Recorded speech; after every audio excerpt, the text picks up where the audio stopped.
हम पढ़ रहे हैं हाइड्रोजन का क्वांटम सिद्धांत। हाइड्रोजन के क्वांटम सिद्धांत में हम दो हाइड्रोजन परमाणु को जोड़कर हाइड्रोजन का एक अणु बनाएंगे। वो प्रक्रिया कैसे होती है उसके बारे में बात की जाएगी। ये हाइड्रोजन का परमाणु HA है, इसको आप HB मान लो। इसका नाभिक है, इसका नाभिक, इसका इलेक्ट्रॉन, इसका इलेक्ट्रॉन।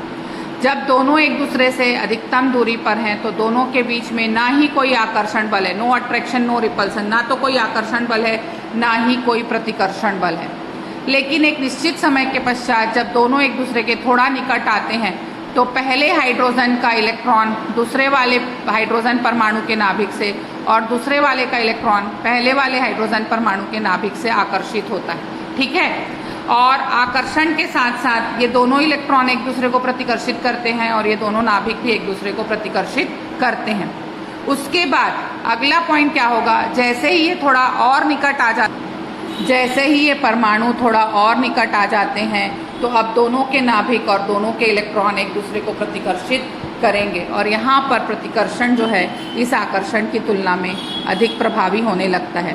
चूँकि आकर्षण व प्रतिकर्षण बल एक दूसरे के विपरीत हैं, अतः एक दूसरे को संतुलित करेंगे और दोनों ही परमाणुओं के मध्य आकर्षण अधिक प्रभावी होगा। दोनों परमाणु नाभिक से एक निश्चित दूरी तक उनके दोनों कक्षक यानी 1s 1s कक्षक आपस में एक दूसरे के अंदर समाहित होने लगेंगे। वह प्रक्रिया जिसमें दो परमाणु के दो कक्षक आपस में नाभिक से एक निश्चित दूरी तक एक दूसरे में अंतर समाहित होने लगते हैं उसे हम अतिव्यापन के नाम से जानते हैं। ठीक है, इसका पूरा डिटेल थ्योरी अगले क्लास में अपन देखेंगे अतिव्यापन में। अब क्या हो रहा है, एक निश्चित सीमा तक नाभिकों के मध्य में अतिव्यापन की क्रिया हुई, तो वो क्रिया कैसे होगी उसको देखिए। ये देखिए चित्र से, ये हाइड्रोजन के दो परमाणु पहले अलग अलग थे, दोनों थोड़ा सा पास आए, फिर थोड़ा और पास आए और नाभिक से निश्चित दूरी तक एक दूसरे में अंतर समाहित हो गए। ये बीच वाला हिस्सा इलेक्ट्रॉन मेघ का है। सेम ऐसा ही चित्र आप ऐसे अतिव्यापन में भी बनाएंगे। यहाँ पर अब ये पता लगाना मुश्किल हो जाएगा कि कौन सा इलेक्ट्रॉन कौन से परमाणु का है, इतना आपस में ये मिल चुके हैं। इसी क्रिया को हम अतिव्यापन के नाम से भी जानेंगे। अभी फिलहाल इसको हाइड्रोजन की क्वांटम थ्योरी में पढ़ रहे हैं।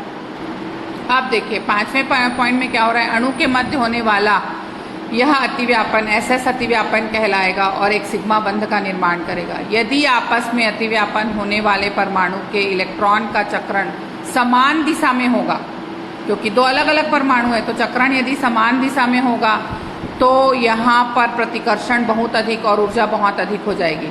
और यदि चक्रण विपरीत दिशा में हो जाए, देखो चक्रण समान दिशा में था, प्लस आप से गए तो जो प्रतिकर्षण है वो उच्च होगा और ऊर्जा भी बहुत अधिक होगी।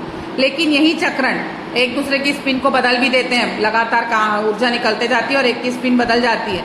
यही चक्रण यदि विपरीत दिशा में हो जाए तो यहाँ पर आकर्षण अधिक और ऊर्जा कम हो जाएगी। इसी सिद्धांत को हम क्वांटम सिद्धांत के नाम से जानते हैं। वैलेंस बॉन्ड थ्योरी में आप देखेंगे। और ये इसका एक ग्राफ देखिए जो कि बहुत इम्पॉर्टेंट है।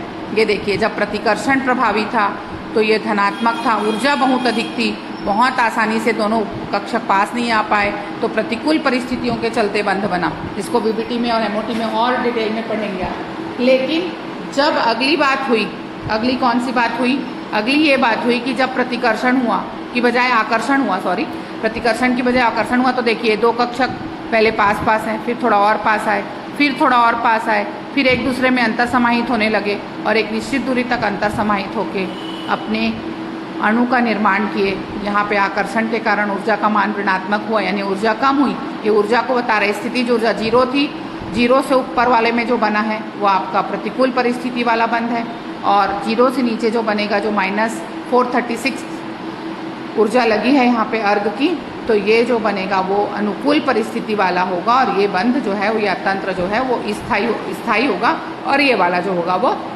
अस्थायी होगा। इस तरह से हाइड्रोजन अणु का निर्माण होगा। ये एक बहुत इंपॉर्टेंट पॉइंट था जिसको आपको पढ़ना जरूरी था। इसी के बाद हम अगली क्लास में अतिव्यापन देखेंगे।